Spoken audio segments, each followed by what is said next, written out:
संभागीय आयुक्त नीरज के पवन ने आज बीकानेर जाते समय रतनगढ़ बाईपास पर सड़क किनारे हटाए गए अतिक्रमण का औचक निरीक्षण किया। प्राप्त जानकारी के अनुसार पिछले दिनों संभागीय आयुक्त नीरज के पवन ने संगम चौराहे पर NH 11 पर व्यापारियों द्वारा किए गए अतिक्रमण को हटाने के निर्देश दिए थे, जिस पर कार्यवाही करते हुए स्थानीय प्रशासन व नगर पालिका ने सड़क किनारे किए गए अतिक्रमण को हटाने की कार्यवाही शुरू कर दी थी। करीब 3 दिन तक चली कार्यवाही के दौरान स्थायी व अस्थायी अतिक्रमण तुड़वाकर प्रशासन ने नेशनल हाईवे को अतिक्रमण मुक्त करवाया था। इसी क्रम से आज संभागीय आयुक्त ने सड़क किनारे स्थित व्यापारियों से बात कर व्यवस्थाओं का एवं हटाए गए अतिक्रमण के पश्चात की स्थिति का जायजा लिया। इस दौरान संभागीय आयुक्त नीरज के पवन ने 4 ओवरलोड वाहनों पर कार्रवाई करने के निर्देश भी दिए। संभागीय आयुक्त ने कहा कि नेशनल हाईवे पर अतिक्रमण किसी सूरत में स्वीकार नहीं होगा। नीरज के पवन की अतिक्रमण मुक्त मुहिम की उपस्थित लोगों ने सराहना की। इस दौरान संभागीय आयुक्त ने व्यापारियों को सड़क किनारे सामान नहीं रखने व अतिक्रमण नहीं करने हेतु समझाइश की। संभागीय आयुक्त के साथ तहसीलदार बजरंगलाल सहित पुलिस जाब्ता तैनात रहा। संभागीय आयुक्त ने तहसीलदार बजरंगलाल को भी सड़क किनारे अतिक्रमण नहीं हो इसके लिए दिशा निर्देश दिए। पर आम जनता की सुविधा के लिए हजारों लाखों लोग इससे निकलते हैं, रोज निकलते हैं, तो इस पर चौराहे पर काफी अतिक्रमण हो रखा था, तो जिला प्रशासन और नगर पालिका ने मिलकर के सारा हटा दिया था। वो मेंटेन्ड है या नहीं है, वापस तो किसी ने अतिक्रमण नहीं कर लिया, उसको देखने के लिए आज ये बिल्कुल औचक निरीक्षण था। हमें विश्वास है कि यही जो खुलापन है ये मेंटेन रहेगा और सड़क की सीमा में किसी भी प्रकार का अतिक्रमण हम किसी भी सूरत में स्वीकार नहीं करेंगे। कोई भी करेगा तो उसके खिलाफ कानूनी कार्रवाई। सर रतनगढ़ किया है, बीकानेर किया है, नोखा किया है, बज्जू किया है, सब जगह क्लियर कर दिया। सावित्री संकीर्तन मंडल के तत्वाधान में अग्रसेन भवन में कोटड़ी शक्तिपीठ का शनिवार की दोपहर मंगल पाठ हुआ। गायक कलाकार प्रकाश तोशावर, महेंद्र कड़ेल, देवकीनंदन तोशावर ने मंगल पाठ का वाचन किया। दोपहर शुरू हुआ मंगल पाठ देर शाम को संपूर्ण हुआ। मंगल पाठ में सैकड़ों की संख्या में श्रद्धालु उपस्थित रहे।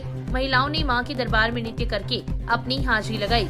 इस मौके पर जयचंद लाल भून, माणकचंद कड़ेल, गिरधारी लाल कड़ेल, सांवरमल तोशावर, शंभुदयाल भामा, राधेश्याम कुलथिया, पवन तोशावर, लक्ष्मीनारायण तोशावर, सांवरमल भून, हरिराम कड़ेल, सत्यनारायण सोनी, अरुण कड़ेल, उमाशंकर कड़ेल, बाबूलाल सोनी, सुभाष सोनी, सुनील तोशावर, सुरेंद्र कुलथिया सहित काफी संख्या में लोग उपस्थित थे।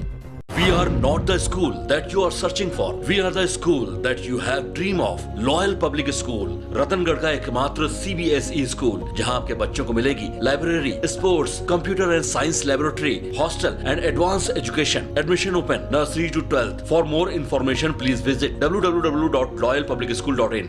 रतनगढ़ में देहात ब्लॉक कांग्रेस कार्यालय में अखिल भारतीय कांग्रेस कमेटी के निर्देश एवं प्रदेश कांग्रेस कमेटी के आदेश पर प्रेस कॉन्फ्रेंस का आयोजन हुआ, जिसमें कांग्रेस नेताओं ने केंद्र की मोदी सरकार पर निशाना साधा।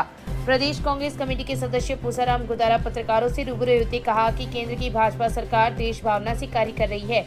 आनंद फानन में कांग्रेस के राष्ट्रीय नेता राहुल गांधी की लोकसभा से सदस्यता भंग कर दी है तथा बंगला खाली करने का नोटिस जारी कर दिया। केंद्र की मोदी सरकार देश में संविधान की धज्जियां उड़ाने पर तुली हुई है तथा विपक्ष की आवाज को कुचलने के लिए फर्जी मुकदमों में फंसाने की कोशिश कर रही है। गुदारा ने कहा कि कांग्रेस नेता राहुल गांधी की भारत जोड़ो यात्रा के दौरान देश के लोगों से मिले समर्थन के बाद केंद्र की मोदी सरकार बौखला गई है।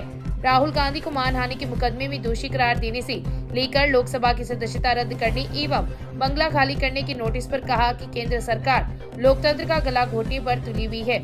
इस अवसर पर कांग्रेस नेता हेमंत सारस्वत, शहर ब्लॉक कांग्रेस कमेटी के अध्यक्ष तरुण चाकलान, पूर्व अध्यक्ष अरविंद चाकलान, पूर्व प्रधान गिरधारी लाल बांगड़वा, युवा कांग्रेस नेता रामवीर सिंह रायका सहित कई कांग्रेस जन उपस्थित थे।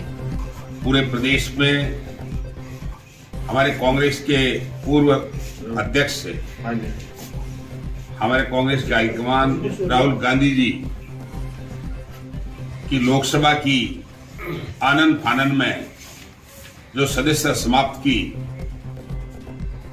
और उसके विरुद्ध में पूरे देश में, पूरे प्रदेश में ब्लॉक मंडल स्तर पर आज प्रेस कॉन्फ्रेंस कर इस बात का विरोध जताना चाहते हैं कि वर्तमान केंद्र सरकार लोकतंत्र का गला घोट रही है, लोकतंत्र का हनन हो रहा है, जनादेश का अपमान हो रहा है। रतनगढ़ को जिला घोषित न करने की कसक रतनगढ़ वासियों के दिलों में खटक रही है। इसी संदर्भ में एक मंथन बैठक का आयोजन लिंक रोड स्थित एक सभागार में हुआ। बैठक में 4 अगस्त को रेलवे स्टेशन से शहर के मुख्य मार्गों से होते हुए जुलूस के रूप में उपखंड अधिकारी को मुख्यमंत्री के नाम ज्ञापन दिया जाएगा। बार एसोसिएशन के उपाध्यक्ष मनीष शर्मा, सप्तऋषि ब्राह्मण महासभा के जिला अध्यक्ष बादल महर्षि, युवा कांग्रेस नेता निखिल इंदौरिया, एडवोकेट सक्षम शर्मा, ट्रेड यूनियन प्रतिनिधि राजेंद्र मारोठिया, रेडीमेड होशियारी संरक्षक ललित रांकावत, कमल शर्मा, सूर्य प्रकाश पारेख, एडवोकेट अश्विनी कुमार, एडवोकेट रवि रणवी, मानवाधिकार आयोग के जिला अध्यक्ष विश्वास माकड़, गोपाल जांगीर सहित दर्जनों युवक उपस्थित थे। रतनगढ़ जिला संघर्ष समिति ने बताया कि रतनगढ़ को जिला बनाने की मांग के समर्थन और जुलूस में शामिल होने के लिए छोटी छोटी टीमें बनाकर बाजार में जनसंपर्क किया जाएगा। शहर को प्लास्टिक मुक्त बनाने के लिए भी वॉइस लैब्स प्राइवेट कंपनी के तत्वाधान में शनिवार को अशोक स्तंभ के पास से अभियान शुरू किया गया। सिंगल यूज प्लास्टिक कार्य में यूज नहीं लेने की शपथ में सैकड़ों लोगों ने हस्ताक्षर किए। लोक सेवा संस्थान के कोषाध्यक्ष राजकुमार चौधरी ने सर्वप्रथम हस्ताक्षर कर अभियान की शुरुआत की। कांग्रेस नेता हेमंत सारस्वत ने हस्ताक्षर कर शपथ लेने वाले लोगों को कंपनी की ओर से कपड़े का थैला भी प्रदान किया। इस अवसर पर पार्षद रामगोपाल चौधरी, पूर्व पार्षद जाकिर हुसैन सहित शहर के लोग उपस्थित थे। शनिवार को शुरू हुए अभियान में शाम तक 1000 व्यक्तियों ने प्लास्टिक का प्रयोग नहीं करने की शपथ ली। सर, आज से हम भाई प्लास्टिक को बाइकआउट करेंगे, तो इसलिए हम प्लास्टिक फ्री बैग करना यूज़ कर रहे हैं और हमने प्रोवाइड भी कराए हैं ये सभी लोगों को। तो क्या है कि हमने ये शुभारंभ चेयरमैन सर से स्टार्ट किया है, बस इतना है सर।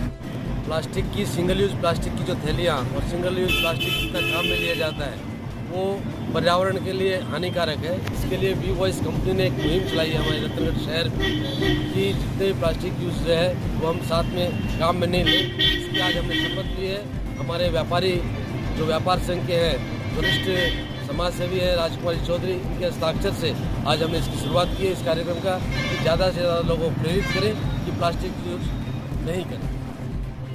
उत्कर्ष सेवा संस्थान के तत्वाधान में शहर की वार्ड संख्या 19 में शनिवार को सुपोषण दिवस मनाया गया। संस्थान सचिव कृष्णा माटुलिया ने बताया कि इस दौरान 25 बच्चों को कोमल दुबे के सौजन्य से अल्पाहार करवाकर फलों का वितरण किया गया। आंगनबाड़ी कार्यकर्ता कंचन शर्मा ने अभिभावकों को पौष्टिक आहार की जानकारी दी तथा बच्चों का वजन किया। इस दौरान येलो कलर्स में आने वाले बच्चों को चिकित्सक को दिखाकर परामर्श लेने का आह्वान किया गया। साथ ही गर्भवती माताओं की भी जांच कर उचित परामर्श दिया गया। इस अवसर पर सुनीता आचार्य, विनोद देवी, सुमित्रा देवी, विजय लक्ष्मी, पूजा, मोनिका, हसीना, मेमुना, शबनम, सुलोचना, कंचन, राधा जहांगीर, सुशीला, आयना, सुनीता देवी सहित कई महिलाएं उपस्थित थीं। पर्यावरण के प्रति सचेत रहने वाले शिक्षक अमर सिंह कृष्णावत व मनीषा चारण के सौजन्य से राजस्थान दिवस के अवसर पर राजस्थानी थाल सजाओ ऑनलाइन प्रतियोगिता आयोजित की गई। प्रतियोगिता में 22 प्रतिभागियों ने भाग लिया। कार्यक्रम संयोजक मनीषा चारण ने बताया कि इस कार्यक्रम को आयोजित करने का मुख्य उद्देश्य यह था कि वर्तमान समय में हमारी युवा पीढ़ी फास्ट फूड की तरफ ज्यादा आकर्षित हो रही है, जिससे उनके स्वास्थ्य पर बुरा प्रभाव पड़ रहा है तथा नई पीढ़ी हमारे परंपरागत भोजन को भूलती जा रही है, जो पौष्टिक व गुणों से भरपूर है। युवा पीढ़ी का ध्यान राजस्थानी व्यंजनों की तरफ खींचने का इस प्रतियोगिता के माध्यम से प्रयास किया गया है। प्रतियोगिता के निर्णायक कृष्णावत ने बताया कि इस प्रतियोगिता में प्रथम स्थान पर सुनीता खारड़िया, द्वितीय स्थान पर मनीषा मेघवाल तथा तृतीय स्थान आयना पारिक ने अर्जित किया। विजेता प्रतिभागियों को सम्मानित भी किया जाएगा। पर्यावरण प्रेमी श्री अमर सिंह कृष्णावत व मनीषा चारण द्वारा थाल सजाओ प्रतियोगिता का आयोजित किया गया। मेरे द्वारा राजस्थानी निमन व्यंजन बनाए गए। कृषि उपज मंडी की पूर्व चेयरमैन मुरलीधर सारस्वत ने अपने पुत्र लोकेंद्र का आदर्श विवाह करने पर सारस्वत समाज ने शनिवार को उनका सम्मान किया है। 30 मार्च को नापासर निवासी बद्री प्रसाद ओझा की पुत्री रुचिका के साथ लोकेंद्र का आदर्श विवाह हुआ था। विवाह में शादी के साथ फेरों की रस्मों को छोड़कर अन्य कोई भी रस्म अदा नहीं की गई तथा दुल्हन ही दहेज है कथन को चरितार्थ किया गया है। जहर के सेवन से 35 वर्षीय युवक की तबीयत बिगड़ गई। परिजन युवक को रतनगढ़ जिला अस्पताल लेकर आए, जहां पर डॉक्टरों ने प्राथमिक उपचार के बाद उसे बीकानेर रेफर कर दिया। घटना रतनगढ़ तहसील के गांव परसनेव की है। मिली जानकारी के अनुसार रतनगढ़ तहसील के गांव परसनेव निवासी 35 वर्षीय विनोद मेघवाल ने शराब के नशे में भूलवश जहर का सेवन कर लिया। जहर के सेवन से तबीयत बिगड़ने पर परिजन युवक को रतनगढ़ जिला अस्पताल लेकर आए, जहां पर डॉक्टरों ने उसकी गंभीर हालत को देखते हुए प्राथमिक उपचार के बाद उसे बीकानेर रेफर कर दिया। घटना को लेकर पुलिस में अभी तक किसी भी प्रकार का मामला दर्ज नहीं हुआ है। अस्पताल सूत्रों की माने तो युवक बेहोशी की हालत में था। घर में सो रहे 18 वर्षीय युवक के साथ 4 लोगों ने एकराए होकर मारपीट की तथा बीच बचाव करने आए बड़े भाई की भी पिटाई कर दी। इस आशय का मुकदमा शनिवार को रतनगढ़ पुलिस थाना में दर्ज हुआ है। पुलिस ने रतनगढ़ तहसील के गांव गोलसर निवासी 21 वर्षीय इंद्रचंद मेघवाल की रिपोर्ट पर मुकदमा दर्ज कर जांच शुरू कर दी है। पुलिस ने बताया कि इंद्रचंद द्वारा दी गई रिपोर्ट में उल्लेख किया गया है कि उसका 18 वर्षीय भाई अशोक घर में बने कमरे में सो रहा था। इसी दौरान गाँव के नौरताराम, मनशाराम, चुनाराम, पालराम मेघवाल हाथों में लाठी व कुल्हाड़ी लेकर जबरन उसके घर में घुस गई तथा गाली गलौज करते हुए अशोक पर जानलेवा हमला कर दिया। शोर सुनकर इंद्रचंद जब छोटे भाई को छुड़ाने का प्रयास किया तो इन लोगों ने उसकी भी पिटाई कर दी। जब इन लोगों ने शोर मचाया तो गांव का ही कालूराम, हरिराम एवं दोनों भाइयों की नानी मौके पर पहुंच गई तथा बीच बचाव किया। जाते समय आरोपियों ने इन दोनों को जान से मारने की धमकी भी दी है। पुलिस ने मुकदमा दर्ज कर जांच एएसआई सुरेश कुमार को सुपुर्द की है। वहाँ से 4 बंदे आए, चारों भाई आए थे। चारों भाई आए थे, मनसाराम, चुनाराम, नौरताराम आए थे। चारों को एक आदमी तो खिलाड़ी और एक आदमी डंडा था। और हमें दोनों भाई ने मारने आए थे घर पर। हमें पता नहीं था रहा किसकी वजह से मारने आए थे, हमें कुछ पता नहीं था। हम तो सो रहे थे, कुछ पता भी नहीं था।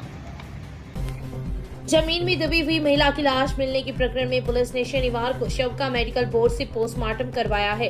पोस्टमार्टम के बाद पुलिस ने शव को नगर पालिका को सुपुर्द कर दिया, जिसके बाद पालिका कर्मचारियों ने लाश का अंतिम संस्कार किया है। मामले के अनुसार 29 मार्च को रतनगढ़ की राघव सिटी के सामने रेलवे पटरियों के पास जंक्शन से करीब 1 किलोमीटर दूर जमीन में दबी हुई एक महिला की लाश मिली थी। लाश मिलने के बाद क्षेत्र में सनसनी फैल गई तथा पुलिस को सूचना दी। सूचना पर सीआई सुभाष बिजारनिया में पुलिस जाब्ता मौके पर पहुंची तथा घटना स्थल पर एफएसएल व एमओबी टीम को बुलाकर साक्ष्य जुटाए तथा शव को जिला अस्पताल की मोर्चरी में रखवा दिया। शव मिलने के 2 दिन बाद भी जब लाश की शिनाख्त नहीं हुई तो पुलिस ने उच्च अधिकारियों के निर्देश पर लाश का शनिवार को मेडिकल बोर्ड से पोस्टमार्टम करवाकर शव अंतिम संस्कार के लिए नगर पालिका कर्मचारियों को सुपुर्द कर दिया। महिला की उम्र करीब 35 से 40 वर्ष की है। पिछले 2 दिनों से शिनाख्ती के प्रयास किए जा रहे हैं। किसी तरह की कोई गुमशुदगी वगैरह आसपास के इलाकों में होना ज्ञात अभी तक हुआ नहीं है। बॉडी डिकम्पोज होके बदबू मार रही है। आज मेडिकल बोर्ड से पोस्टमार्टम करवाया जा रहा है। उसके बाद अगर लावारिशी रहती है तो नगर पालिका को हैंडओवर कर उसका अंतिम संस्कार करवाया जाएगा। वाक़ा स्थल पे किसी तरह की कोई साक्ष्य एमओबी और एफएसएल टीम को प्रथम दृष्टि